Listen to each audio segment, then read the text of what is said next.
Hey everybody, welcome back to my channel. Today I'm going to do a tag video. I haven't done a tag in a little while and I have a little bit of a backlog, but I thought this one would be a really quick, easy one to film. And this one is called How Do We Rate Our Books book tag. So I saw this tag featured on Melinda's channel over at A Web of Stories, and I thought it would be a fun one to do.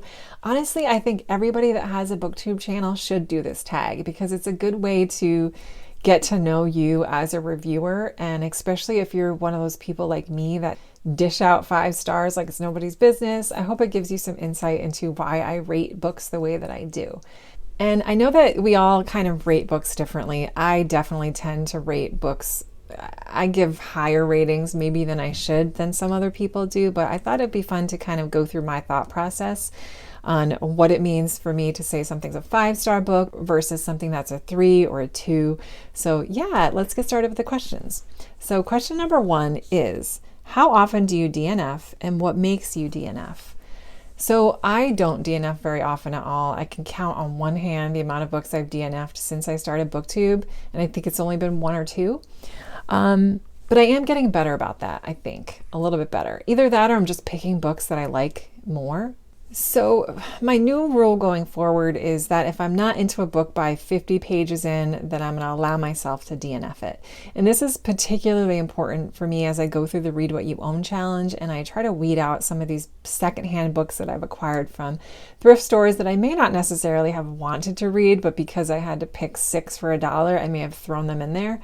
So I am trying harder to DNF. But in general, what it would take for me to DNF a book is that if I'm reading it and I'm just bored. Like if it's a boredom thing, then I usually can DNF it. I don't usually DNF based on topics.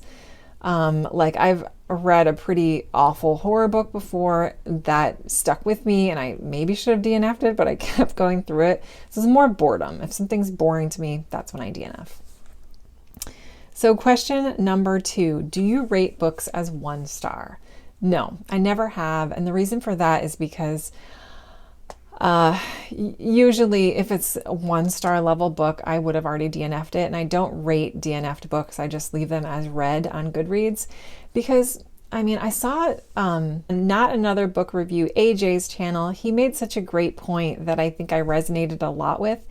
And he mentioned that when we talk about a book in our book reviews or on Goodreads, it's always important to remember that the person that wrote that book is a real person with real feelings.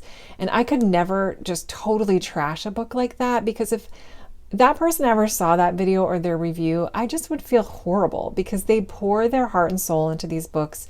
It's their ideas, and sometimes it's not their fault if the editing falls short. So I generally don't even rate books less than 3 stars. Sometimes I do. I think the lowest one I have on Goodreads is a 2.5, but I just can't. I don't know. I just can't do it. Sorry. Question number 3, is a 3-star book a good book for you? Yeah, I would say a 3-star book is pretty good. I didn't DNF it, so that's kind of the category that goes into a 3. But I would say that if I give a book a 3-star, I was a little bit bored by it, and I felt like there was a lot of things within the plot which I didn't resonate with.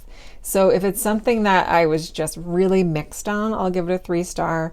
If it was something within the book that I didn't like for example, the book Layla by Colleen Hoover, I couldn't stand the plot and how she romanticized what she did to these 2 characters, but the writing itself I didn't mind, so I gave it a 3, even though storyline I would have given it less. So I try to mix that in as well. If it's a book that's kind of like blah, but the writing's not bad, then I'll usually give it a 3, but I wouldn't necessarily recommend it. Anything I give a 3, I think like probably don't bother to read this. Question number 5, what does 4 stars mean to you? So a 4-star book means that I really genuinely enjoyed it quite a bit, but if it's a 4-star book, it means that I really, really liked it, but there was some elements that I didn't necessarily like, but it didn't bore me. So a 3-star rating is something like that was kind of boring, but it wasn't horrible. A 4-star book is something that I really liked, but there were some elements that I didn't really care for.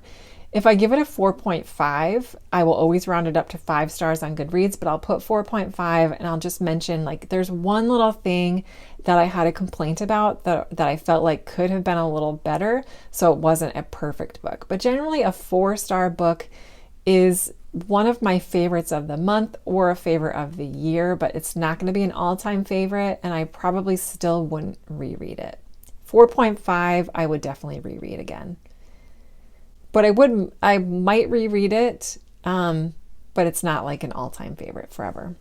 Question number 6, do you do half-star ratings? Yes, I just mentioned that. So yes, I do use half-star ratings. Again, 3.5 is something that was okay, but it didn't bore me. 4.5 is something that is, yeah, so I answered that one already. Question number 7, do you rate books 5 stars often? And what do 5-star books do to make you rate them that high? Yes, I do give out 5-star ratings quite easily. I throw them out, like it's my job, basically. And I had 3 5-stars in January. So I guess sometimes I worry about giving 5-star ratings because I don't want somebody, I maybe hype books up a little bit, and then if somebody picks it up based on my 5-star review and they're like, ugh, like what was she thinking? But for me personally, a 5-star book means that I had a huge emotional connection to this book and that I couldn't find anything wrong with it. And it's a favorite book of all time, one that I will almost 100% want to reread again. So I just, either I've been getting really lucky with them or I've just been focusing on the positives of them. I'm not really sure. I do tend to give classics a 5-star for the most part. I don't know. The subject matter has a lot to do with my emotional connection too. So I have been giving a lot of 5 stars out to nonfiction that's really interesting. And if I like the author's voice, and if, I don't know, I do. It's an emotional thing for me. It's not a technical thing. I'm not ripping apart a book. If I gave it a 5 stars, I'm not digging deep enough into it. It had such an emotional impact on me that I chose to give it a 5-star because I want to remember that when I read it, I absolutely loved it. Question number 8, has your rating of books changed over the years? I think so, yeah. I think when I look back at Goodreads, I guess I've had a Goodreads for a while, and then I kind of didn't do anything with it, and now I'm back on it. But when I look at some of the ratings I've given books in the past, I'm like, ooh, no, that's not a 5-star. That's not a 4-star. That should be a 3. That should be a 3. I don't go in and change them because at the time it felt like a 5-star book to me. So maybe over time, when I look back in 5 years at the books I'm now giving 5 stars, maybe I won't feel that way anymore. I mean, I read such a range of genres that I might be more strict. Like if I was only reading mysteries, I may be stricter about the mysteries that I give out 5 stars because I'm comparing them to each other. But I think because I pick so many different genres each month, that they're for the most part pretty fresh. And so I'm not bored of them. I'm not sick of them. Yeah, I think I've gotten a little bit more critical now that I've read a lot of different style of books. I don't know if I answered that right, but anyway. And the last question, question number 9, is where do you record your ratings of your books? I record my ratings on Goodreads, which I'll link below. I'd love if you want to be friends with me on there. Go ahead and find me, and yeah, I'll definitely be your Goodreads friend. But yeah, that's my main source of recording what I read. This year is the first time that I started a reading journal, though, based on my inspiration from Heather at Pages with Postowitz.